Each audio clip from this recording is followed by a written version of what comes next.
ಬ್ರಹ್ಮದ್ರಾದಿವಂದ್ಯಂ ತ್ವಾಂ ಭಜೆ ವೆಂಕಟನಾಯಕಂ ನಿವಾರಯಸ್ವಾನಿಷ್ಟಾನಿ ಸಾಧಯೇಷ್ಟಾನಿ ಮಾಧವ.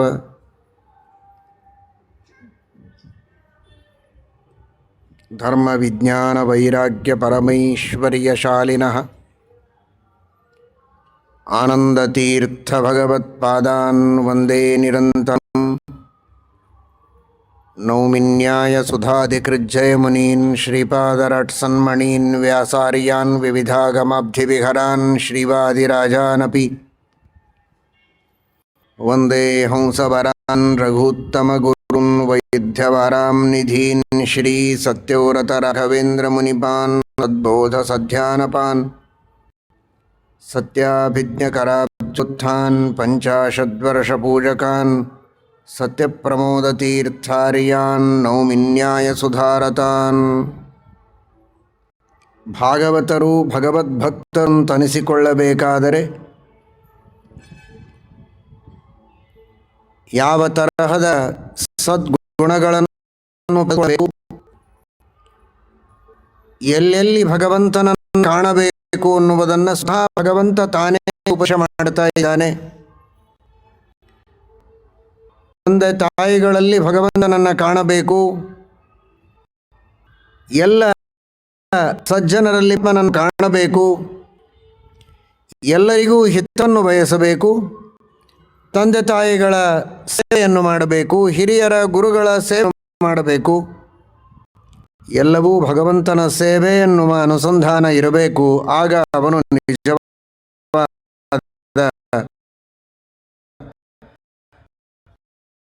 ಭಗವದ್ಭಕ್ತ. ರಾಮಾನುಜ ಎಂಬ ಹೆಸರಿನ ಋಷಿಗಳಿಗೆ ಉಪದೇಶ ಮಾಡ್ತಾ ಇದ್ದಾರೆ. ಏತು ದೇವಾರ್ಚನರತಾಃ ಏತು ತತ್ ಸಾಧಕಾ ನರಾಃ ಪೂಜಾಂ ದೃಷ್ಟ್ವಾ ತು ಮೋದಂತೆ ತೇ ವೈ ಭಾಗವತೋತ್ತಮಾಃ.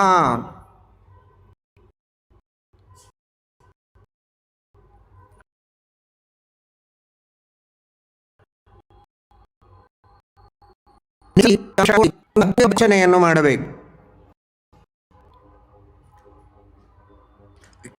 ಕೆಲವು ವಿಷಯಗಳ ಬಗ್ಗೆ ಅತಿರೇಕವೂ ಎಲ್ಲದರ ಸಮನ್ವಯವೂ ಇರಬೇಕು ಅನ್ನುವುದೇ ಭಗವಂತನ ಆದೇಶ, ಶ್ರೀಮದ್ ಆಚಾರ್ಯರ ಸಿದ್ಧಾಂತ.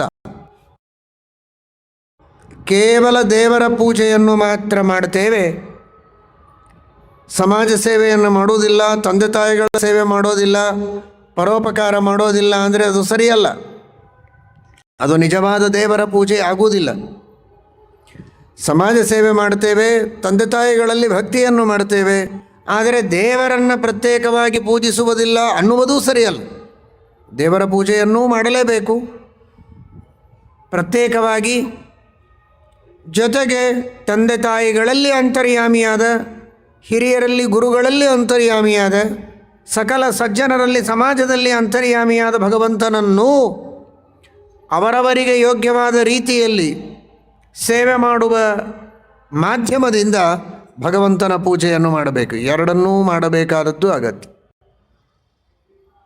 ಕಾರಣ, ಕೇವಲ ಪ್ರತಿಮೆಯಲ್ಲಿ, ದೇವಸ್ಥಾನಗಳಲ್ಲಿ, ಶಾಲಗ್ರಾಮಾದಿಗಳಲ್ಲಿ ಮಾತ್ರ ಭಗವಂತನ ಪೂಜೆಯನ್ನು ಮಾಡ್ತಾ ಇದ್ದರೆ, ಚೇತನರಲ್ಲಿ ಅಂತರ್ಯಾಮಿಯಾದ ಪರಮಾತ್ಮನ ಪೂಜೆಯನ್ನು ಮಾಡದಿದ್ದರೆ, ಅಷ್ಟೆಲ್ಲ ಚೇತನರ ಉಪಕಾರವನ್ನು ಮಾಡುವ ಮೂಲಕ ಪಡೆಯುವ ಮಹಾಪುಣ್ಯದಿಂದ ವಂಚಿತರಾಗ್ತೇವೆ. ಅದರಲ್ಲಿ ಅನೇಕ ಹಿರಿಯರ, ಜ್ಞಾನಿಗಳ, ತಂದೆ ತಾಯಿಗಳ ಉಪಕಾರ ಮಾಡಿದವರ ಮನಸ್ಸಿಗೇನಾದರೂ ನೋವಾದರೆ ಆ ಶಾಪವೂ ಇವನಿಗೆ ತಟ್ಟತ್ತೆ. ಸಿಗುವ ದೊಡ್ಡ ಭಾಗ್ಯದಿಂದ ವಂಚಿತನಾಗ್ತಾನೆ. ಇದಾಗಬಾರದು ಅಂತಾದರೆ ಚೇತನರಲ್ಲಿರುವ ಪರಮಾತ್ಮನ ಪೂಜೆಯನ್ನು ಮಾಡಲೇಬೇಕು. ಅಷ್ಟನ್ನೇ ಮಾಡ್ತಾ ಹೋದರೆ ದೇವರು ಅನ್ನುವ ಕಾನ್ಸೆಪ್ಟು ಪ್ರತ್ಯೇಕವಾಗಿ ಅವನ ತಲೆಯಲ್ಲಿ ಬರೋದಿಲ್ಲ. ಕಾಣುವವರು ವ್ಯಕ್ತಿಗಳು, ಒಳಗೆ ದೇವರಿದ್ದಾನೆ. ಆದರೆ ಇವರು ಮಾತನಾಡ್ತಾರೆ, ಇವರಲ್ಲಿ ಗುಣದೋಷಗಳು ಕಾಣಿಸ್ತವೆ.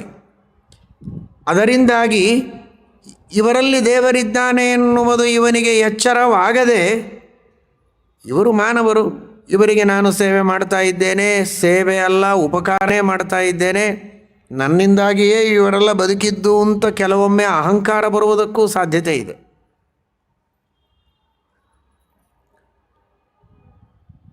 ದೇವರನ್ನೇ ನೆನೆಸಿಕೊಂಡು ದೇವರಿಗೆ ಅಭಿಷೇಕ ಮಾಡ್ತಾ ಇರೋದು, ದೇವರಿಗೇನೆ ಅರ್ಚನೆ, ದೇವರಿಗೇನೆ ನೈವೇದ್ಯ, ದೇವರಿಗೇನೆ ಆರತಿಯನ್ನು ಮಾಡ್ತೇನೆ ಅಂತ ಎಕ್ಸ್ಕ್ಲೂಸಿವ್ ಆಗಿ ಕೇವಲ ದೇವರ ಸ್ಮರಣೆ ಬರುವಂತೆ ಕೆಲವು ಹೊತ್ತಾದರೂ ಇವನು ದೇವರಿಗೆ ಮೀಸಲಾಗಿಟ್ಟರೆ, ಇನ್ನುಳಿದ ಇಡೀ ದಿನದೊಳಗೆ ಏನೆಲ್ಲ ತಾನು ಕಾರ್ಯಗಳನ್ನು ಮಾಡ್ತಾನೆ ಅದೆಲ್ಲ ದೇವರ ಸೇವೆ ಅನ್ನುವ ಎಚ್ಚರ ಬರುವುದಕ್ಕೆ ಅದು ಸಾಧಕ ಆಗತ್ತೆ. ಆ ದೃಷ್ಟಿಯಲ್ಲಿ ಪ್ರತಿಮೆಯಲ್ಲಿಯೂ ಭಗವಂತನ ಪೂಜೆಯನ್ನು ಮಾಡಬೇಕು, ಚೇತನರಲ್ಲಿಯೂ ಪರಮಾತ್ಮನ ಪೂಜೆಯನ್ನು ಮಾಡಬೇಕು. ಅದಕ್ಕಾಗಿಯೇ ದಾಸರು ಹೇಳಿದ್ದು, ಚೇತನಾಚೇತನಗಳೆರಡು ಪ್ರತಿಮೆಗಳು ಸಂಪ್ರೀತಿಯಲ್ಲಿ ಸಂರಕ್ಷಿಸುವುದು ಪೂಜೆ ಅಂತ. ಎರಡು ಕಡೆಯೂ ಪರಮಾತ್ಮನ ಪೂಜೆಯನ್ನು ಮಾಡಬೇಕು ಅಂತ. ಅದನ್ನು ಭಗವಂತ ಹೇಳ್ತಾನೆ, ಏತು ದೇವಾರ್ಚನ ರಥಾಃ, ನಿತ್ಯದಲ್ಲಿ ದೇವರ ಪೂಜೆಯನ್ನು ಮಾಡಿ, ದೇವರಿಗೆ ಅಭಿಷೇಕ ಮಾಡುವಾಗ ಮನಸ್ಸಿನಲ್ಲಿ ಚಿಂತನೆ ಮಾಡಿ, ಯಾವ ಪರಮಾತ್ಮ ಜಲತತ್ವದ ಸೃಷ್ಟಿಯನ್ನು ಮಾಡಿ ನಮಗೆ ಕೊಟ್ಟ, ಯಾವ ದೇವರ ಅನುಗ್ರಹದಿಂದ ಇವತ್ತು ನೀರು ಕುಡಿತಾ ಇದ್ದೇವೆ,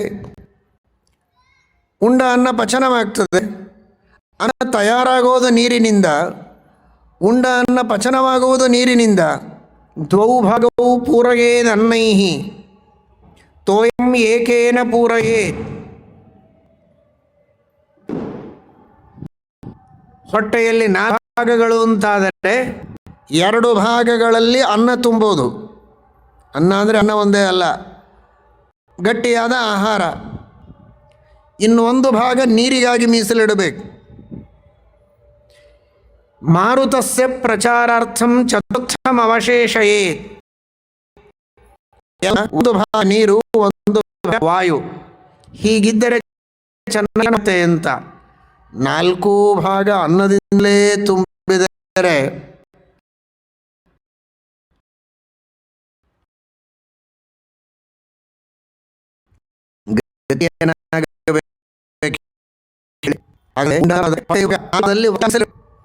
ಇನ್ನೊಂದು ಗಾಳಿಗಾಗಿ, 2 ಅನ್ನಕ್ಕಾಗಿ ಅಂತ. ಉಂಡ ಅನ್ನ ಪಚನವಾಗುವುದಕ್ಕೆ ನೀರು ಬೇಕು, ಅನ್ನ ಸಿದ್ಧವಾಗುವುದಕ್ಕೆ ನೀರು ಬೇಕು, ಮೈ ತೊಳೆಯುವುದಕ್ಕೆ ನೀರು ಬೇಕು. ಏನಾದರೂ ಉಪಾಸನೆ ಮಾಡಬೇಕು, ಸಂಧ್ಯಾ ವಂದನೆ,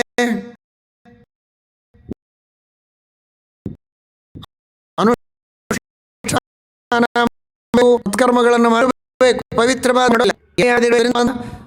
ಲೋಕಗಳನ್ನು ಪಡೆಯಬೇಕು, ಇಷ್ಟಾರ್ಥಗಳನ್ನು ಪಡೆಯಬೇಕು. ನೀರೆಲ್ಲ ಸತ್ತಾಗೋದು, ಹೊಟ್ಟೆ ನಡೆಯೋದು, ಮೈ ಶುದ್ಧಿಯಾಗೋದು ಎಲ್ಲವೂ ಕೂಡ. ಹೀಗಾಗಿ ಇಷ್ಟೆಲ್ಲ ರೀತಿಯಿಂದ ನೀರನ್ನು ಕೊಟ್ಟು ಅನುಗ್ರಹ ಮಾಡಿದಂತಹ ಭಗವಂತ, ಅಂತಹ ಪರಮಾತ್ಮ ನಮಗೆ ಮಾಡಿದ ಉಪಕಾರವನ್ನು ಸ್ಮರಣೆ ಮಾಡುವುದಕ್ಕೋಸ್ಕರ ನೀರಿನಿಂದ ಅಭಿಷೇಕವನ್ನು ಮಾಡಿ ದೇವರಿಗೆ ನೀರಿನ ಸಮರ್ಪಣೆಯನ್ನು ಮಾಡ್ತಾ ಇದ್ದೇನೆ ಅನ್ನುವ ಅನುಸಂಧಾನ. ಅನ್ನ ಬೇಯಿಸೋದು ಅಗ್ನಿಯಿಂದ, ನಮಗೆಲ್ಲ ಶೀತ ಪರಿಹಾರ ಆಗೋದು ಅಗ್ನಿಯಿಂದ, ತೇಜಸ್ತತ್ವದಿಂದ. ಸೌರ ತೇಜಸ್ಸು, ಅಗ್ನಿಯ ತೇಜಸ್ಸು, ಇವುಗಳಿಂದಲೇ ನಮ್ಮ ಬದುಕು. ಸೌರ ತೇಜಸ್ಸಿದೆ ಅನ್ನುವುದಕ್ಕಾಗಿ ಧಾನ್ಯಗಳು ಬೆಳೆಯುತ್ತೆ, ವಾತಾವರಣದಲ್ಲಿ ಶುದ್ಧಿ ಇದೆ, ಆರೋಗ್ಯದ ವೃದ್ಧಿ ಇದೆ. ಆರೋಗ್ಯಂ ಭಾಸ್ಕರಾದಿಚ್ಛೇತ್. ಅಂತಹ ಸೂರ್ಯನ ತೇಜಸ್ಸು, ಚಂದ್ರನ ತೇಜಸ್ಸು, ಅಗ್ನಿಯ ತೇಜಸ್ಸು, ಇವುಗಳೆಲ್ಲವನ್ನು ನಮಗೆ ಕೊಟ್ಟಂತಹ ಭಗವಂತನ ಉಪಕಾರವನ್ನು ಸ್ಮರಣೆ ಮಾಡುವುದಕ್ಕಾಗಿ ದೇವರಿಗೆ ದೀಪವನ್ನು ಬೆಳಗುತ್ತೇನೆ.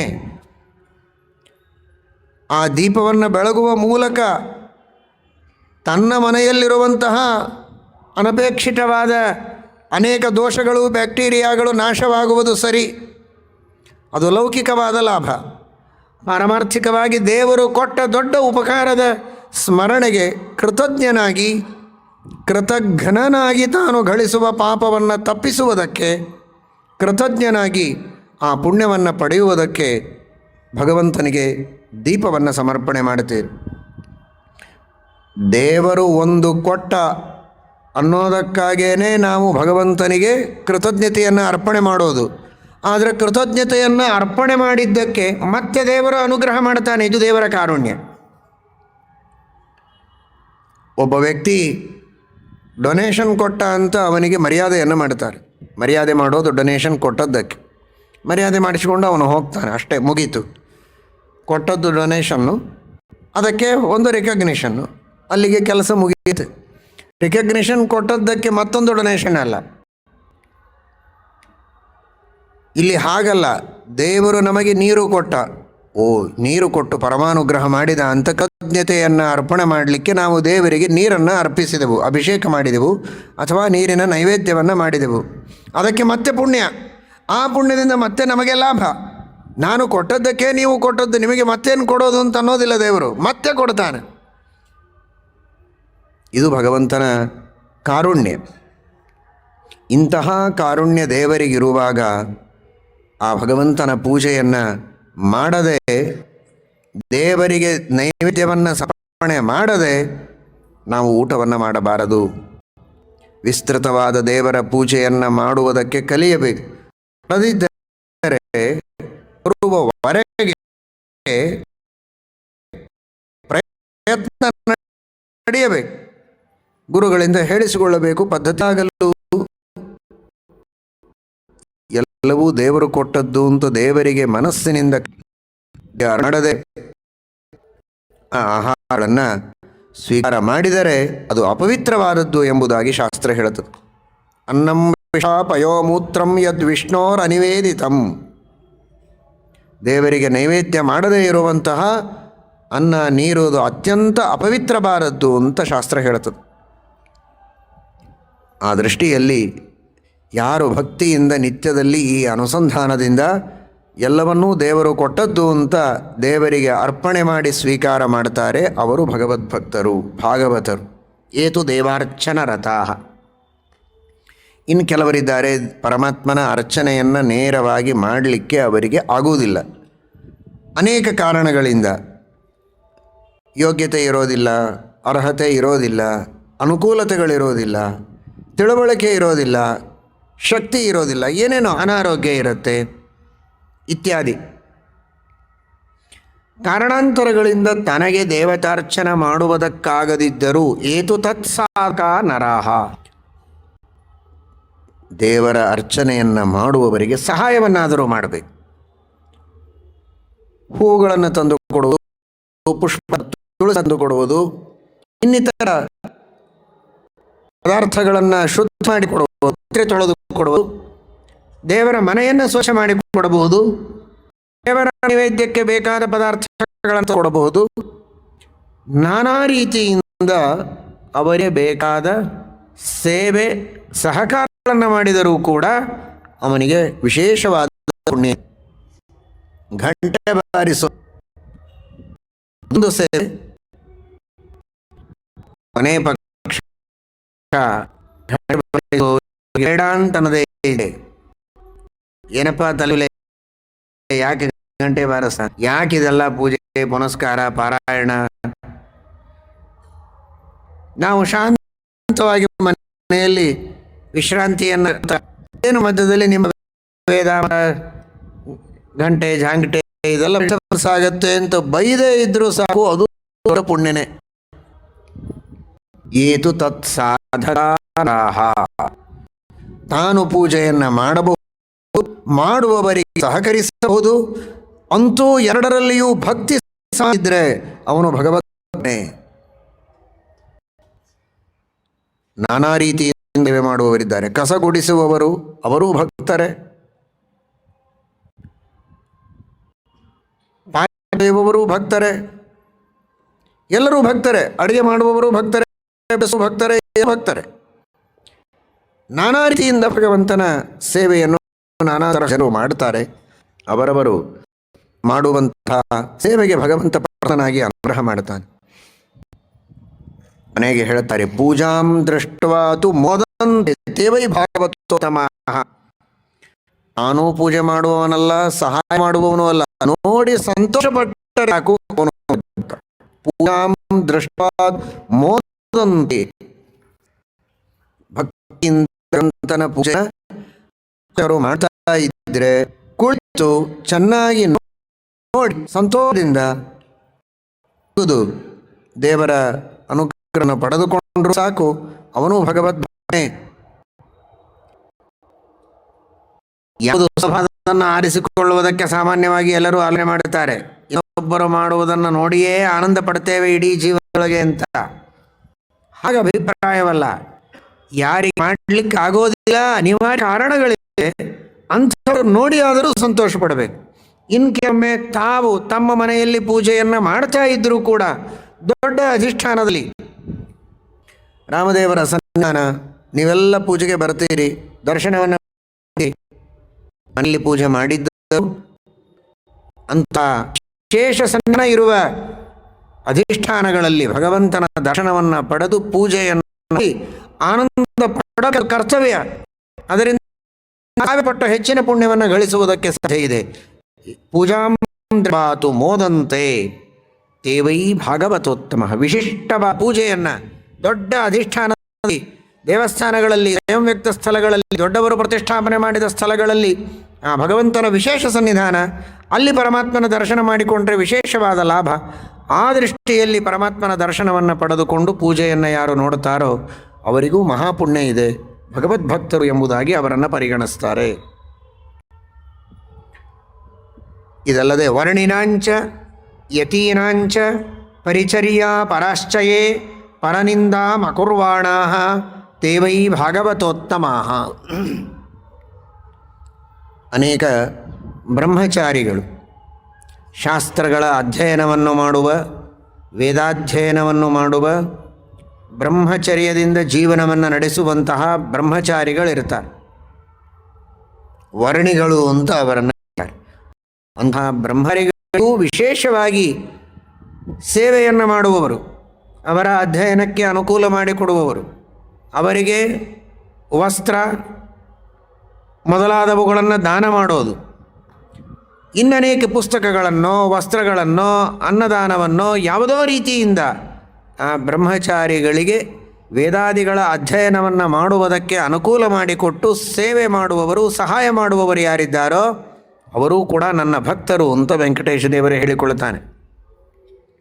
ನಿನ್ನೆ ದಿವಸ ತಿಳಿದ ಹಾಗೆ ವೇದಗಳು, ಶಾಸ್ತ್ರಗಳು, ಧರ್ಮಗ್ರಂಥಗಳೆಲ್ಲ ಚೆನ್ನಾಗಿ ಉಳಿದರೆ ಧರ್ಮ ಉಳಿಯತ್ತೆ. ಧರ್ಮ ಉಳಿದರೆ ಆ ಧರ್ಮದಿಂದ ಜೀವನವನ್ನು ನಡೆಸಿ ಎಲ್ಲರೂ ಉನ್ನತಿಯನ್ನು ಪಡೆದುಕೊಳ್ಳುವುದಕ್ಕೆ ಸಾಧ್ಯ ಇದೆ. ಉಚ್ಚೈರ್ಗತಿರ್ಜಗತಿ ಸಿದ್ಧ್ಯತಿ ಧರ್ಮತಶ್ಚೇತ್ ತಸ್ಯ ಪ್ರಮಾಚ ವಚನೈಃ ಕೃತಕೇತರೈಶ್ಚೇತ್ ತೇಷಾಂ ಪ್ರಕಾರನ ದಶಾಚ ಮಹೀಸುರೈಶ್ಚೇತ್ ತಾನಂತರೇಣ ನಿಪತೇತ್ ಕೊನುಮತ್ ಪ್ರಣಾಮಃ. ಉನ್ನತವಾದ ಸ್ಥಿತಿ, ಗತಿ, ಪ್ರಗತಿ ಜಗತ್ತಿನಲ್ಲಿ ಧರ್ಮದಿಂದ. ಧರ್ಮದ ತಿಳುವಳಿಕೆ ವೇದಗಳಿಂದ. ಅಂತಹ ವೇದಗಳ, ಶಾಸ್ತ್ರಗಳ, ಧರ್ಮಗ್ರಂಥಗಳ ಸಂರಕ್ಷಣೆಯಾಗಬೇಕಾದದ್ದು ಇಂತಹ ಬ್ರಹ್ಮಚಾರಿಗಳಿಂದ, ನಿಷ್ಠಾವಂತರಿಂದ, ಆ ಶಾಸ್ತ್ರಾಧ್ಯಯನ ಸಂಪನ್ನರಾದ ವ್ಯಕ್ತಿಗಳಿಂದ. ಅಂಥವರಿಗೆ ಸೇವೆ, ಅಂಥವರಿಗೆ ಸಹಾಯ ಮಾಡದೆ, ಅವರಿಗೆ ನಮಸ್ಕಾರ ಮಾಡದೆ ಇನ್ಯಾರಿಗೆ ಮಾಡಲಿ ಅಂತ ಕೇಳ್ತಾನೆ ಕವಿ. ತಾನಂತರೇಣ ನಿಪತೇತ್ ಕೊನುಮತ್ ಪ್ರಣಾಮಃ. ಆ ದೃಷ್ಟಿಯಲ್ಲಿ ವೇದಾಧ್ಯಯನಕ್ಕಾಗಿ ಜೀವನವನ್ನು ಅರ್ಪಣೆ ಮಾಡಿದವರು, ಶಾಸ್ತ್ರಾಧ್ಯಯನಕ್ಕಾಗಿ ಜೀವನವನ್ನು ಅರ್ಪಣೆ ಮಾಡಿದವರು ಯಾರೋ ಅಂಥವರಿಗೆ ಬಾಗಿ ಸೇವೆಯನ್ನು ಮಾಡಬೇಕು. ತಾನೂ ಪುಣ್ಯವನ್ನು ಪಡೆಯಬೇಕು. ತಾನು ಅಧ್ಯಯನ ಮಾಡಿದ್ದೇನೆ ಎಂದ ಮಾತ್ರಕ್ಕೆ ಅಂಥವರಿಗೆ ಸೇವೆ ಮಾಡಬಾರದು ಅಂತ ಅಂದುಕೊಳ್ಳಬಾರದು. ನಾನು ಅಧ್ಯಯನ ಮಾಡಿದ್ದೇನೆ, ನನಗೂ ಶಾಸ್ತ್ರ ಗೊತ್ತು ಅಂತ. ತಾನು ಅಧ್ಯಯನ ಮಾಡಿದ್ದರೂ ಅಧ್ಯಯನ ಮಾಡುವವರಿಗೆ ಪ್ರೋತ್ಸಾಹನೆಯನ್ನು ಕೊಟ್ಟರೆ ಇವನಿಗೆ ಡಬಲ್ ಗ್ರೇಡ್ ಇದ್ದ ಹಾಗೆ. ಅಧ್ಯಯನ ಮಾಡಿದ್ದಕ್ಕೂ ಪುಣ್ಯ ಇದೆ, ಅಧ್ಯಯನ ಮಾಡಿದವರಿಗೆ ಸಹಾಯ ಮಾಡಿದ ಪುಣ್ಯದಿಂದಲೂ ಇವನು ವಂಚಿತನಾಗುವ ಅವಶ್ಯಕತೆ ಇಲ್ಲ. ಎರಡೂ ಪುಣ್ಯವನ್ನು ತಾನು ಪಡೆದುಕೊಳ್ಳಬಹುದು ಅನ್ನುವ ದೃಷ್ಟಿಯಲ್ಲಿ ವರ್ಣಿನಾಂಚ ಯತೀನಾಂಚ ಪರಿಚರ್ಯಾ ಪರಾಶ್ಚಯೇ, ಯತಿಗಳ ಸೇವೆಯನ್ನು ಮಾಡಬೇಕು. ಸಾಧು ಗುಣದಿಂದ ಸಂಪನ್ನರಾದವರು, ಸಜ್ಜನರು, ಭಗವದ್ಭಕ್ತರಾದಂತಹ ಯತಿಗಳು ಯಾರೆಲ್ಲ ಇದ್ದಾರೆ ಅಂತಹ ಸಜ್ಜನರ ಯತಿಗಳ ಸೇವೆಯನ್ನು ಮಾಡಿ ಅವರ ಅನುಗ್ರಹವನ್ನು ಕೂಡ ಅವಶ್ಯವಾಗಿ ಪಡೆದುಕೊಳ್ಳಬೇಕು. ಯತೀನಾಂಚ ಪರಿಚಯ ಪರಾಶ್ಚಯೇ. ಗೀತಾ ಭಾಷ್ಯದಲ್ಲಿ ಶ್ರೀಮದ್ ಆಚಾರ್ಯರು ತಿಳಿಸಿಕೊಡ್ತಾರೆ, ಯತ್ಯಾಶ್ರಮಂ ತುರೀಯಂತು ದೀಕ್ಷಾಂ ಮಮ ಸುತೋಷಿಣಿ. ಯಾವುದೇ ವರ್ಣ, ಯಾವುದೇ ಆಶ್ರಮ ಇರಲಿ, ಯಾವುದೇ ಲಿಂಗ, ಯಾರೇ ಭಗವಂತನಲ್ಲಿ ಭಕ್ತಿಯನ್ನು ಮಾಡಿದರೆ ಸಾಕು ಅವರಿಗೆ ಉದ್ಧಾರ ಇದೆ. ಭಕ್ತಿ ಮಾಡದಿದ್ದರೆ ಯಾವ ವರ್ಣದವರಿದ್ದರೂ ಅವರಿಗೆ ಉದ್ಧಾರ ಇಲ್ಲ. ಇದು ಶಾಸ್ತ್ರದ ನಿಯಮ. ಭಕ್ತಿ ಮಾಡಿದರೆ ಯಾವ ವರ್ಣದವರಾದರೂ ಅವರಿಗೆ ಮಾನ್ಯತೆ ಇದೆ. ಭಕ್ತಿ ಇಲ್ಲ, ಯಾವ ವರ್ಣದವರಾದರೂ ಅವರಿಗೆ ಮಾನ್ಯತೆ ಇಲ್ಲ. ವಿಪ್ರಾದ್ವಿಷಡ್ಗುಣಯುತಾದರವಿಂದ ನಾಭ ಪಾದಾರವಿಂದ ವಿಮುಖಾಶ್ವಪಟಂ ವರಿಷ್ಠಂ ಮನ್ಯೇ ದರ್ಪಿತ ಮನೋಚನಾತ್ಮಗೇಹ ಪ್ರಾಣ ಪುನಾತಿ ಸಕಲಂ ತು ಭೂರಿ ಮಾನಃ. ಪ್ರಹ್ಲಾದರಾಜರು ನರಸಿಂಹದೇವರ ಸ್ತುತಿಯಲ್ಲಿ ಹೇಳಿದ ಮಾತು. ಎಷ್ಟೇ ಜ್ಞಾನಾದಿ ಸದ್ಗುಣಗಳನ್ನು ಪಡೆದುಕೊಂಡಿದ್ದರೂ ವಿಷ್ಣು ಭಕ್ತಿ ಇಲ್ಲ ಅಂತಾದರೆ ಅವನಿಗೆ ಮಾನ್ಯತೆ ಇಲ್ಲ. ಇನ್ನುಳಿದ ಗುಣಗಳು ಇಲ್ಲದಿದ್ದರೂ ವಿಷ್ಣು ಭಕ್ತಿ ಇದೆ ಅಂದರೆ ಅವನಿಗೆ ಮಾನ್ಯತೆ ಇದೆ ಅಂತ. ಇದರ ತಾತ್ಪರ್ಯ ತಿಳಿಯಬೇಕು. ಸತ್ಯಧರ್ಮತೀರ್ಥ ಶ್ರೀಪಾದಂಗಳವರು ವ್ಯಾಖ್ಯಾನದಲ್ಲಿ ತಿಳಿಸ್ತಾರೆ, ಜ್ಞಾನಾದಿ ಎಲ್ಲ ಗುಣಗಳಿದ್ದರೆ ವಿಷ್ಣು ಭಕ್ತಿ ಇದ್ದೇ ಇರುತ್ತೆ. ಒಂದು ವೇಳೆ ಇರದಿದ್ದರೆ ಆ ಗುಣಗಳಿಗೆ ಬೆಲೆ ಇಲ್ಲ ಅಂತ ಆ ವಿಷ್ಣು ಭಕ್ತಿಯ ಮಹತ್ವವನ್ನು ತಿಳಿಸುವುದಕ್ಕೆ ಹೇಳಿತು. ಚೆನ್ನಾಗಿ ಜ್ಞಾನಾದಿ ಸದ್ಗುಣಗಳನ್ನು ಪದ ಮಾಡಿದ್ದೆ ಅವನಿಗೆ ವಿಷ್ಣು ಭಕ್ತಿ ಬೇಕು, ಬಂದೇ ಬರುತ್ತೆ. ಆ ರೀತಿ ವಿಷ್ಣು ಭಕ್ತಿ ಇದು ನಮಗೆ ಗುರಿ. ಅದನ್ನು ಪಡೆದುಕೊಳ್ಳುವುದಕ್ಕೆ ಇನ್ನುಳಿದೆಲ್ಲ ಸದ್ಗುಣಗಳನ್ನು ನಾವು ಪಡೆದುಕೊಳ್ಳಬೇಕು. ಈ ಮಾತನ್ನು ಶ್ರೀಮದ್ ಭಾಗವತವ ನಮಗೆ ತಿಳಿಸಿಕೊಟ್ಟಿದೆ. ಆ ದೃಷ್ಟಿಯಲ್ಲಿ ಎಲ್ಲ ವರ್ಣದವರಿಗೂ ಎಲ್ಲ ಆಶ್ರಮದವರಿಗೂ ಭಕ್ತಿಯಿಂದ ಉತ್ತಮವಾದ ಮಾನ್ಯತೆ, ಉತ್ತಮವಾದ ಸ್ಥಾನ ಎಲ್ಲವೂ ಇದೆ. ಅದರಲ್ಲಿಯೂ ವಿಶೇಷವಾಗಿ ಸರ್ವಸಂಗ ಪರಿತ್ಯಾಗವನ್ನು ಮಾಡಿ ಸನ್ಯಾಸವನ್ನು ತೆಗೆದುಕೊಂಡು ಯತಿಗಳಾಗಿ ಭಗವಂತನ ಸೇವೆಯನ್ನು ಮಾಡಿದರೆ ನನಗೆ ಇನ್ನೂ ವಿಶೇಷವಾದ ಪ್ರೀತಿ ಅಂತ ಪರಮಾತ್ಮ ಹೇಳ್ತಾನೆ. ಯತ್ಯಾಶ್ರಮಂ ತುರೀಯಂತು ದೀಕ್ಷಾಂ ಮಮ ಸುತೋಷಿಣೀಂ. ನನಗೆ ವಿಶೇಷವಾಗಿ ಆ ಚತುರ್ಥಾಶ್ರಮ ಸ್ವೀಕಾರ ಮಾಡಿದರೆ ಅವರ ಮೇಲೆ ಪ್ರೀತಿ ಇದೆ, ಅನುಗ್ರಹ ಇದೆ ಅಂತ ಅದನ್ನು ಹೇಳ್ತಾ ಜೊತೆಗೆ ಶ್ರೀಮದಾಚಾರ್ಯರು ಇನ್ನೊಂದು ಮಾತನ್ನು ಹೇಳ್ತಾರೆ, ತದ್ಭಕ್ತೋಪಿ ಯದ್ಗಚ್ಚೇತ್ ತದ್ಗೃಹಸ್ಥೋನ ಧಾರ್ಮಿಕಃ. ಗೀತಾಭಾಷ್ಯದಲ್ಲಿ ಶ್ರೀಮದಾಚಾರ್ಯರು ಹೇಳ್ತಾರೆ, ಯತಿಗಳ ಸಾಧನೆಯಿಂದ ಏನೊಂದು ಸಿದ್ಧಿಯನ್ನು ಅವರು ಪಡೆದುಕೊಳ್ಳಬಹುದೋ ಅದನ್ನು ಗೃಹಸ್ಥರು ಪಡೆದುಕೊಳ್ಳುವುದಕ್ಕೆ ಸಾಧ್ಯ ಇಲ್ಲ ಅಂತ ಮಾತ್ರ ಅಲ್ಲ, ಯತಿಗಳ ಸೇವೆ ಮಾಡುವ ಯತಿಗಳ ಭಕ್ತರೇನಿದ್ದಾರೋ ಅವರು ಪಡೆದುಕೊಳ್ಳುವಂತಹ ಪುಣ್ಯವನ್ನು ತನ್ನ ಎಲ್ಲ ಧರ್ಮಗಳನ್ನು ಚೂ ತಪ್ಪದೆ ಚೆನ್ನಾಗಿ ಪಾಲನೆ ಮಾಡಿದರೂ ಒಬ್ಬ ಗೃಹಸ್ಥ ಪಡೆದುಕೊಳ್ಳೋದಕ್ಕೆ ಸಾಧ್ಯ ಇಲ್ಲ ಅಂತಾರೆ. ತದ್ಭಕ್ತೋಪಿ ತದ್ಗೃಹಸ್ಥೋನ ಧಾರ್ಮಿಕಃ. ಧರ್ಮ ಬಿಟ್ಟವನಲ್ಲ, ಧರ್ಮವನ್ನು ಪರಿಪಾಲನೆ ಮಾಡುವ ಧಾರ್ಮಿಕನಾದ ಒಬ್ಬ ಗೃಹಸ್ಥ ತನ್ನ ಮನೆಯಲ್ಲಿ ತಾನೆಲ್ಲ ಧರ್ಮಾಚರಣೆಯ ಚೆನ್ನಾಗಿ ಮಾಡಿಕೊಂಡಿದ್ದರೂ ಕೂಡ ಪುಣ್ಯವನ್ನು ಬೇಕಾದಷ್ಟು ಪಡೆದುಕೊಳ್ತಾನೆ. ಆದರೆ ಒಂದು ತೂಕ ಹೆಚ್ಚು ಪುಣ್ಯ ಯತಿಗಳ ಸೇವೆ ಮಾಡುವ ಒಬ್ಬ ಸೇವಕನಿಗೆ ಬರುತ್ತೆ ಅಂತ ಗೀತಾಭಾಷ್ಯದಲ್ಲಿ ಶ್ರೀಮದಾಚಾರ್ಯರು ತಿಳಿಸಿಕೊಟ್ಟಿದ್ದಾರೆ. ಈ ರೀತಿಯಲ್ಲಿ ವೆಂಕಟೇಶ ದೇವರು ತಿಳಿಸಿಕೊಡ್ತಾರೆ, ವರ್ಣಿನಾಂಚ ಯತಿನಾಂಚ ಪಚರ್ಯಾಪರಾಷ್ಟೇ. ಯತಿಗಳ ಸೇವೆ ಮಾಡುವವರು, ಬ್ರಹ್ಮಗಳ ಸೇವೆಯನ್ನು ಮಾಡುವಂತಹ ಸಜ್ಜನರು ಯಾರೋ ಅವರು ಭಗವದ್ಭಕ್ತರು ಎಂಬುದಾಗಿ ನಾನು ಪರಿಗಣಿಸ್ತೇನೆ. ಪರನಿಂದಾಮ ಕುರ್ವಾಣಾಃ ತೇವೈ ಭಾಗವತೋತ್ತಮಃ. ಇನ್ನೊಬ್ಬರ ನಿಂದೆಯನ್ನು ಮಾಡಬಾರದು, ಅವರವರ ಸ್ವಭಾವ, ಅವರವರ ಕರ್ಮಗಳು ವಿಚಿತ್ರವಾಗಿರುತ್ತೆ. ಅವರವರ ಇಚ್ಛೆಗೆ ಅದನ್ನು ಬಿಡಬೇಕು. ನನ್ನ ಮಾತು ಕೇಳುವವರಾದರೆ, ತನಗಿಂತಲೂ ಚಿಕ್ಕವರಾಗಿದ್ದರೆ ಅವಶ್ಯವಾಗಿ ಹಿತ ಹೇಳಬೇಕು. ಪ್ರೀತಿಯಿಂದ ಹಿತವನ್ನು ಹೇಳುವುದರಲ್ಲಿ ತಪ್ಪಿಲ್ಲ, ಹೇಳಲೇಬೇಕು. ಆದರೆ ಅವರು ತನ್ನ ಮಾತು ಕೇಳದಿರುವಾಗ, ತನಗೆ ಸಂಬಂಧಪಡದೇ ಇದ್ದವರು, ತನಗಿಂತಲೂ ದೊಡ್ಡವರು ಅಂಥವರು ಯಾವುದೋ ರೀತಿಯಲ್ಲಿ ತಮ್ಮದೇ ಆದ ಇಚ್ಛೆಯಂತೆ ತಮ್ಮ ಜೀವನ ನಡೆಸ್ತಾ ಇದ್ದರೆ, ವಿನಾಕಾರಣ ಅವರ ನಿಂದೆಯನ್ನು ಮಾಡಿ ತಾನು ಪಾಪವನ್ನು ಕಟ್ಟಿಕೊಳ್ಳಬಾರದು. ಪಾಪಗಳು ಯಾರು ಆಡಿಕೊಳ್ತಾರೆ ಅವರಿಗೆ ಸೇರುತ್ತೆ. ಆ ಅಷ್ಟೆಯಲ್ಲಿ ಇನ್ನೊಬ್ಬರ ಪಾಪಗಳ ಹೇಳ್ತಾ ಪ್ರಚಾರವನ್ನು ಮಾಡುತ್ತಾ ಹೋಗುವಂತಹ ಬುದ್ಧಿ ಇರಬಾರದು. ಶ್ರೀರಾಚಾರ್ಯರು ಭಾಗವತ ತಾತ್ಪರ್ಯದಲ್ಲಿ ಇದರ ಬಗ್ಗೆ ನಿರ್ಣಯ ಕೊಡುತ್ತಾರೆ. ಯದ್ಯಧರ್ಮಕೃತ ಸದ್ಭಿಃ ಸನವಾಚ್ಯ ಕಂಚನ. ಸಜ್ಜನರು ಕೆಲವೊಂದು ಸಂದರ್ಭಗಳಲ್ಲಿ ಏನೋ ತಪ್ಪು ಮಾಡಿರ್ತಾರೆ. ಸಹಜವಾದ ಮನುಷ್ಯ ಸ್ವಭಾವಕ್ಕನುಗುಣವಾಗಿ ತಪ್ಪುಗಳು ನಡೆದರೆ ತಿದ್ದುವ ಪ್ರಯತ್ನ ಮಾಡಬೇಕು, ಅವರಿಗೆ ತಿಳಿಸುವ ಪ್ರಯತ್ನ ಮಾಡಬೇಕು. ಆದರೆ ಪ್ರಚಾರ ಮರ್ಯಾದೆಯನ್ನು ತೆಗೆಯುವ ದುರ್ಬುದ್ಧಿಯನ್ನು ಇಟ್ಟುಕೊಂಡಿರಬಾರದು. ಯದ್ಯಧರ್ಮ ಸದ್ಭಿಃ ಸನವಾಚ್ಯ ಕಂಚನ. ಅಷ್ಟಿಯಲ್ಲಿ ವಿಶೇಷವಾಗಿ ಬಹಳ ಎಚ್ಚರದಿಂದ ಜೀವನವನ್ನು ನಡೆಸಬೇಕು.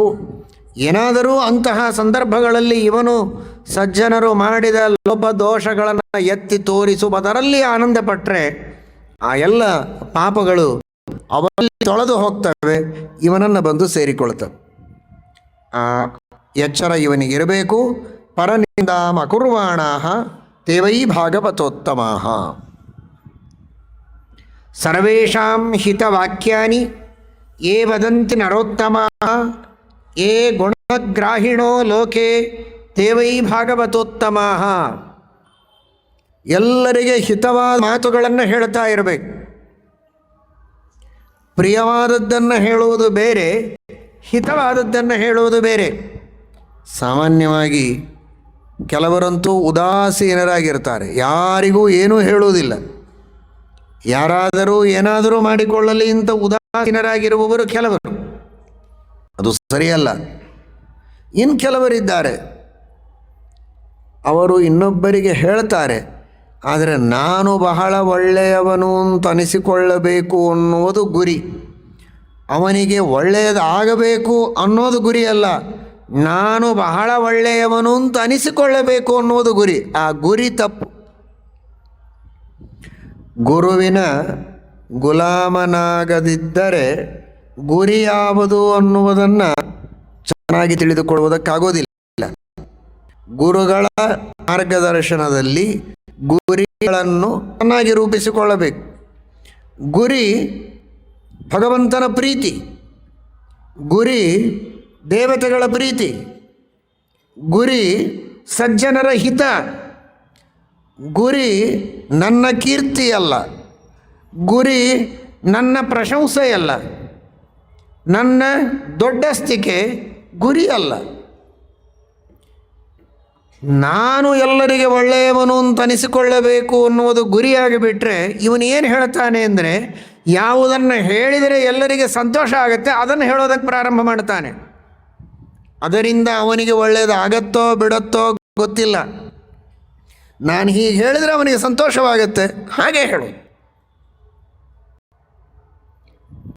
ನನಗೆ ಅಷ್ಟು ನಿತ್ಯದಲ್ಲಿ ಮಾಡೋದು ಅಂದರೆ ಬಹಳ ಕಾಲ ಆಗೋದಿಲ್ಲ, ಮಾಡಲೇಬೇಕು ಕಂಪಲ್ಸರಿ ಅಂತ ಇವರೆಲ್ಲ ಹೇಳ್ತಾರೆ ಅಂತ ಯಾರೋ ಹೇಳಿದ. ಹೌದಾ, ನಿನಗೆ ಯಾವಾಗ ಆಗುತ್ತೋ ಆವಾಗ ಮಾಡಪ್ಪ, ಏನು ದಿವಸ ಮಾಡಲಿಕ್ಕೆ ಆಗೋದಿಲ್ವಲ್ಲ, ವರ್ಷಕ್ಕೊಂದು ಸಲ ಮಾಡು, ಯಾರಾದರೂ ಮಾಡಿದರೂ ಪರವಾಗಿಲ್ಲ ಅಂತ ಹೇಳಿಬಿಟ್ಟು ಅವನಿಗೆ.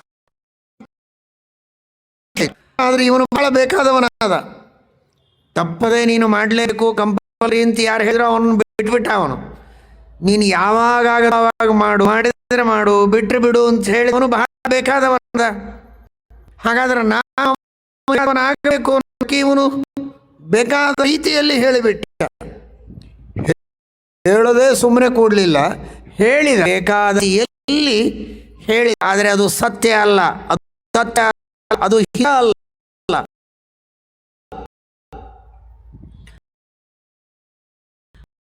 ಅದಾಗಬಾರದು ಅಂತ ಹಿತವಾದದ್ದನ್ನು ಹೇಳಿ. ಹಿತಂ ಮನೋಹಾರಿ ಚ ದುರ್ಲಭಂ ವಚಃ.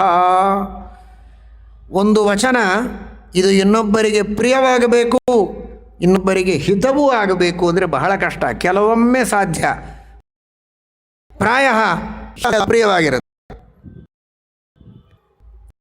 ಶೀತ ಆದ ವ್ಯಕ್ತಿ, ಸಣ್ಣ ಹುಡುಗ, ಇನ್ನು ಐಸ್ ಕ್ರೀಮ್ ತಿನ್ನಬೇಡ ಅಂದರೆ ಅವನಿಗೆ ಅಪ್ರಿಯ ಆಗ್ತಾನೆ, ಹಠ ಮಾಡ್ತಾನೆ. ಆದರೆ ಅವನಿಗೆ ಪ್ರಿಯವಾಗಿಂತ ತಿನ್ನಿಸಿದರೆ ಅವನಿಗೆ ಅಪಥ್ಯ ಆಗತ್ತೆ, ಅಹಿತ. ಪ್ರಿಯ ಹೌದು, ಅಹಿತ. ತಿನ್ನಬೇಡ ಅಂದರೆ ಅದು ಹಿತ, ಆದರೆ ಅದು ಅವನಿಗೆ ಅಪ್ರಿಯ. ಹಿತವೂ ಆಗಿ ಪ್ರಿಯವೂ ಆಗೋದು ಬಹಳ ದುರ್ಲಭ. ಆದರೆ ಎರಡೂ ಆದರೆ ಬಹಳ ಸಂತೋಷ. ಆಗದಿದ್ದರೆ ಹಿತವನ್ನು ಹೇಳಬೇಕೆ ಹೊರತು ಪ್ರಿಯವನ್ನು ಎನ್ನುವ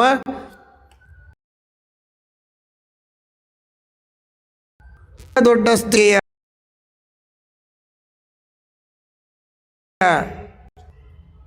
ಶಿಕ್ಷೆ ಇವನಿಗಿರಬಾರದು. ಅದನ್ನು ಭಗವಂತ ಹೇಳ್ತಾನೆ.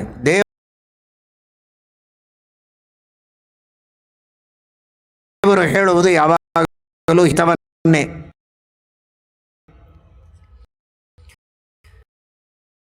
ಮಹಾಭಾರತ ತಾತ್ಪರ್ಯ ಶ್ರೀಮದ್ ಆಚಾರ್ಯರಾರೆ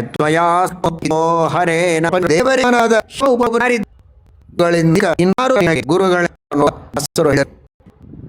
ಅಂತರ್ಯಾಮಿಯಾಗಿದ್ದು ಉಪದೇಶ ಮಾಡುವ ಭಗವಂತ ಅವನು ನಿಜವಾಗಿ ನಮಗೆ ಹಿತ, ಯಾವುದರಿಂದ ನಮಗೆ ಶ್ರೇಯಸ್ಸು ಮಾಡುತ್ತಾನೆ. ಆ ದೇವರು ಉಪದೇಶ ಯಾವುದು ಸತ್ಯ ಇದೆ, ಹಿತ ಇದೆ, ಅದನ್ನೇ ನಾವು ಜನರಿಗೆ ಹೇಳಬೇಕೇ ಹೊರತು ಪ್ರಿಯವಾದದ್ದನ್ನು ಹೇಳಿ ನಮ್ಮ ದೊಡ್ಡಸ್ತಿಕೆಯನ್ನು ಪಡೆದುಕೊಳ್ಳುವ ಪ್ರಯತ್ನವನ್ನು ಮಾಡಬಾರದು ಅಂತ ಭಗವಂತ ಹೇಳ್ತಾನೆ. ಸರ್ವೇಷಾಂ ಹಿತವಾಕ್ಯಾನಿ ಏವದಂತ್ಯರೋತ್ತಮಾಃ ಯೇ ಗುಣಗ್ರಾಹಿಣೋ ಲೋಕೆ ದೇವೈ ಭಾಗವತೋತ್ತಮಾಃ. ಅನೇಕ ಜನರಲ್ಲಿ ಗುಣಗಳಿರುತ್ತೆ, ಆ ಗುಣಗಳನ್ನು ಕಲಿಯುವುದಕ್ಕೆ ತಾನು ಪ್ರಯತ್ನ ಮಾಡಬೇಕು.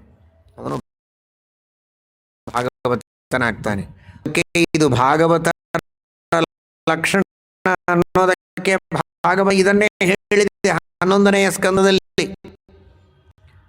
ಅನೇಕ ಗುರುಗಳನ್ನ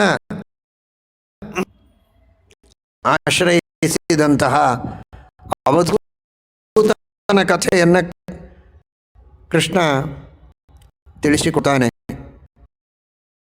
ಉದ್ಧವನಿಗೆ. ಅನೇಕ ಗುರುಗಳು ಇದ್ದಾರೆ. ಅರ್ಥಾತ್ ಯಾರ ನಾವು ಕಲಿತೇವೆ ಅವನೇ ಗುರು.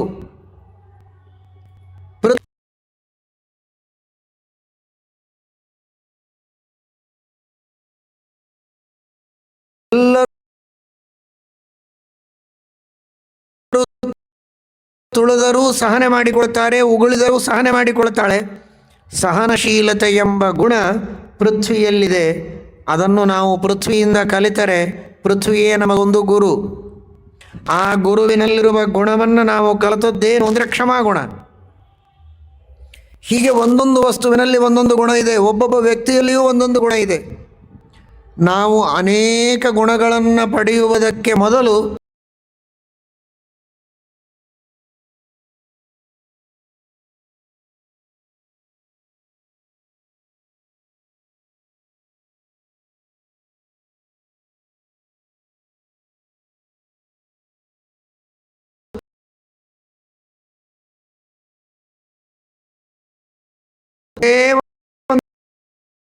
ಗುಣವನ್ನು ಪಡೆದರೆ ಸಾಕು, ಗುಣಗಳು ನಮ್ಮಲ್ಲಿ ಬಂದು ಬಿಡ್ತವೆ.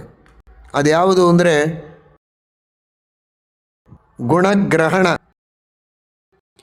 ಗುಣವಂತರ ಗುಣಸಿಕೊಂಡು ಅದನ್ನು ಆದರ್ಶವಾಗಿಟ್ಟುಕೊಂಡು ಜೀವನದಲ್ಲಿ ಅಳವಡಿಸಿಕೊಳ್ಳುವುದರೆ ಸಾಕು, ಎಲ್ಲ ಗುಣಗಳು ನಮ್ಮಲ್ಲಿ ಬಂದುಬಿಡುತ್ತೆ. ಒಬ್ಬನಲ್ಲಿ ವಿದ್ಯೆ, ನಾನು ಅವರ ಹಾಗೆ ಯಾಕೆ ಅದನ್ನು ಮಾಡಬಾರದು? ಎಷ್ಟು ಚೆನ್ನಾಗಿ ಓದಿಕೊಂಡಿದ್ದಾರೆ, ಎಷ್ಟು ವಿಷಯಗಳನ್ನು ಹೇಳ್ತಾರೆ. ವೇದಗಳು, ಧರ್ಮಶಾಸ್ತ್ರ, ಪುರಾಣ, ಇತಿಹಾಸ ಎಲ್ಲವನ್ನೂ ತಿಳಿದುಕೊಂಡಿದ್ದಾರಲ್ಲಪ್ಪ. ನಾನು ಹಾಗೆ ತಿಳಿದುಕೊಳ್ಳಬೇಕು ಅಂತ ಅವರಲ್ಲಿ ಒಂದು ಗುಣವನ್ನು ಕಲಿತ ದೊಡ್ಡ ಪಂಡಿತನ.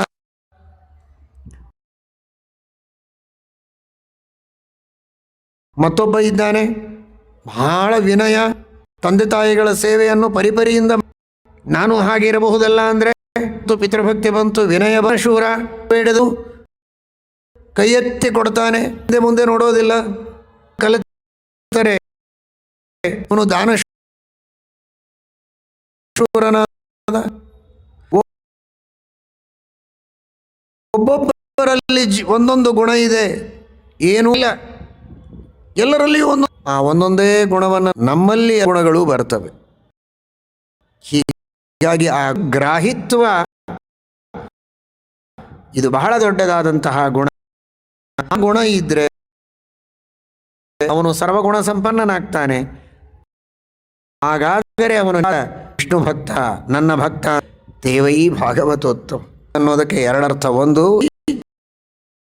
ಅದನ್ನು ತಾನು ಅಳವಡಿಸಿಕೊಳ್ಳುವ ಪ್ರಯತ್ನ ಮಾಡಬೇಕು.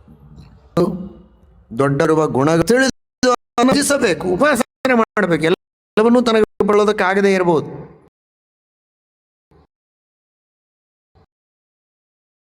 ಇದ್ದದ್ದನ್ನು ಇದೆ ಅಂತ ತಿಳಿಯುವ ದೊಡ್ಡ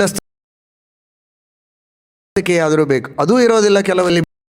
ಬಿಟ್ಬಿಡಿ, ದೇವರ ಗುಣಗಳನ್ನೇ ಒಪ್ಪುವುದಕ್ಕೆ ಸಿದ್ಧತೆ ಇರೋದಿಲ್ಲ.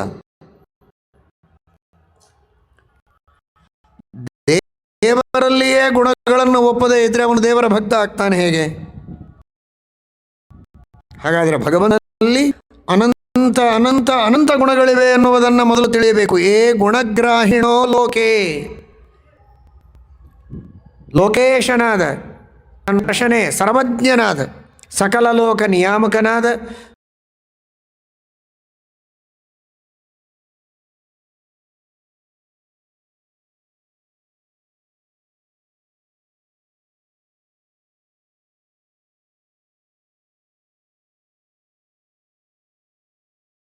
ಸರ್ವಜ್ಞನಾದ ಭಗವಂತ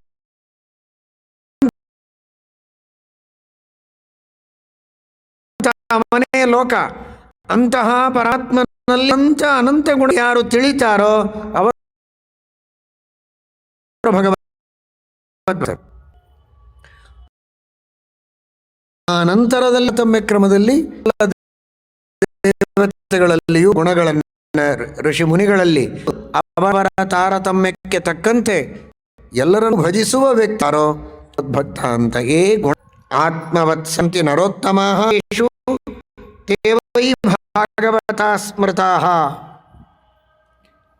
ಆತ್ಮೌಪಮೇನ ಸರ್ವತ್ರ. ನನಗೆ ಯಾವುದರಿಂದ ಸುಖ, ಯಾವುದರಿಂದ ದುಃಖ, ಈ ತರಹ ಇನ್ನೊಬ್ಬರಿಗೂ ಆಗತ್ತ ಚೆನ್ನಾಗಿ ತಿಳಿದು ರೀತಿ ಸುಖವಾಗುವಂತೆ ಇನ್ನೊಬ್ಬರಿಗೆ ದುಃಖವಾಗದಂತೆ ನಡೆದುಕೊಳ್ಳುವವನು ಯಾರೋ ಅವನು ಭಾಗವತೋತ್ತಮ ಅಂತ. ಸುಖ ದುಃಖ ನಮಗೆ ಕಣ್ಣಿಗೆ ಕಾಣುವುದಲ್ಲ. ಅವಗಳ ಪರಿಚಯ ನಮಗಾಗುವುದಿಲ್ಲ. ಹಾಗಾದರೆ ಹೇಗೆ ತಿಳಿದು? ಇದೇ ತರಹದ ಸಭ ನನಗೆ ಬಂದಿದ್ರೆ ನನಗೇನಾಗ್ತಾ ಇತ್ತು ಅನ್ನೋದನ್ನು ಮನುಷ್ಯ ಆಲೋಚನೆ ಮಾಡಬೇಕು. ತಾನು ಜೋರಾಗಿ ಬೈತಾನೆ, ಹೀಗೆ ನನಗೆ ಇನ್ನೊಬ್ಬರು ಬೈದಿದ್ರೆ ಅದನ್ನು ಆಲೋಚನೆ ಮಾಡಬೇಕು. ಇದೇ ತರಹದ ಸಂದರ್ಭ ಸಿಚುವೇಶನ್ನಲ್ಲಿ ನಾನಿದ್ರೆ ನನಗೇನಾಗ್ತಾ ಇತ್ತು ಇದ್ರೆ, ಹೀಗೆ ಹೊಡೆದಿದ್ರೆ ಆಗ ನನಗೆ ಯಾವ ರೀತಿ ದುಃಖವಾಗ್ತಾ ಇತ್ತು, ದುಃಖವನ್ನು ಇವನು ಅನುಭವಿಸ್ತಾನೆ. ಹಾಗಂತಹ ದುಃಖ ಅವನಿಗಾಗಬಾರದು. ಆ ರೀತಿ ನನ್ನ ಮಾತು, ಆ ರೀತಿಯತೆ ಇರಬಾರದು. ಎಚ್ಚರ ಇವನಿದ್ದಾಗ ಅವನು ನಿಜವಾದ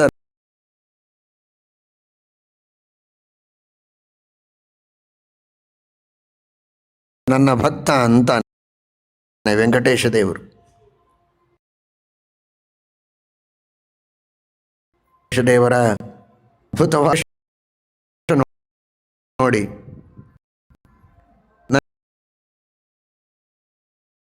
ಅಷ್ಟು ನೈವೇದ್ಯ ಮಾಡಿದರೆ, ಇಷ್ಟು ಹಾರ ಹಾಕಿದರೆ, ಇದನ್ನು ಮಾಡಿದರೆ, ಅದನ್ನು ಮಾಡಿದರೆ ಭಕ್ತ ಅಂತ ಹೇಳ್ತಾ ಇಲ್ಲ ವೆಂಕ. ತನ್ನಂತೆ ಕಾಣುವ, ತನಗಾಗುವಂತೆ ಎಲ್ಲರಿಗೂ ಸುಖವಾಗಲಿ ಅಂತ ಬಯಸುವ, ತನಗೆ ದುಃಖ ಆಗಬಾರದು ಅಂತ ಪ್ರಯತ್ನ ಮಾಡುವಂತೆ, ಯಾರಿಗೂ ದುಃಖ ಆಗಬಾರದು ಅಂತ ಪ್ರಯತ್ನ ಮಾಡುವ, ಎಲ್ಲರಲ್ಲಿಯೂ ಅಂತರ್ಯಾಮಿಯಾದ ಪರಮಾತ್ಮನನ್ನು ಗೌರವದಿಂದ ಕಾಣುವ ವ್ಯಕ್ತಿ ಯಾರೋ ಅವನು ನಿಜ ನನ್ನ ಭಕ್ತ ಅಂತ ವೆಂಕಟ ನಮಗೆ ಉಪದೇಶ ಮಾಡುತ್ತಾನೆ. ಅಂದರೆ ಎಂತಹ ದೊಡ್ಡ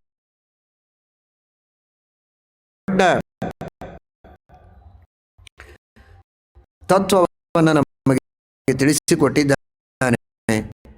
ಅದನ್ನು ಅನುಷ್ಠಾನದಲ್ಲಿ ತರುವ ಶಕ್ತಿಯನ್ನು ವೆಂಕಟೇಶ ದೇವರೇ ನಮಗೆ ಕರುಣಿಸಬೇಕು. ಆತ್ಮೋಪಮೇನ ಸರ್ವತ್ರ ಸಮಂ ಪಶ್ಯತಿ ಅರ್ಜುನ ಅಂತ ಭಗವದ್ಗೀತೆಯಲ್ಲಿಯೂ ಅರ್ಜುನನಿಗೆ ಕಾಣಿ ನರೋತ್ತಮಃ ತುಲ್ಯಾಃ ಶತ್ರುಷು ಮಿತ್ ತೇವೈ ಭಾಗವತೋತ್ತಮ. ಶತ್ರುಗಳ ಮಿತ್ರರೇ ಇರಬಹುದು, ಎಲ್ಲರೂ ಸಮಾನ ಭಗವದ್ಗೀತೆ ಮಾಡುತ್ತಾ ಇದ್ದಾರೆ. ಅದಕ್ಕೆ ತಕ್ಕಂತೆ ಆ ಭಗವಂತನ ತರುವ ಪ್ರಯತ್ನವನ್ನು ನಾವೆಲ್ಲ ಮಾಡೋಣ, ಗುಣವಂತರಾಗೋಣ, ಸರ್ವಗುಣಪೂರ್ಣನಾದ ಭಗವಂತನಿಗೆ ಪ್ರೀತಿಪಾತ್ರರಾಗೋಣ. ಹರಯೇ ನಮಃ. ಶ್ರೀಕೃಷ್ಣಾರ್ಪಣಮಸ್ತು.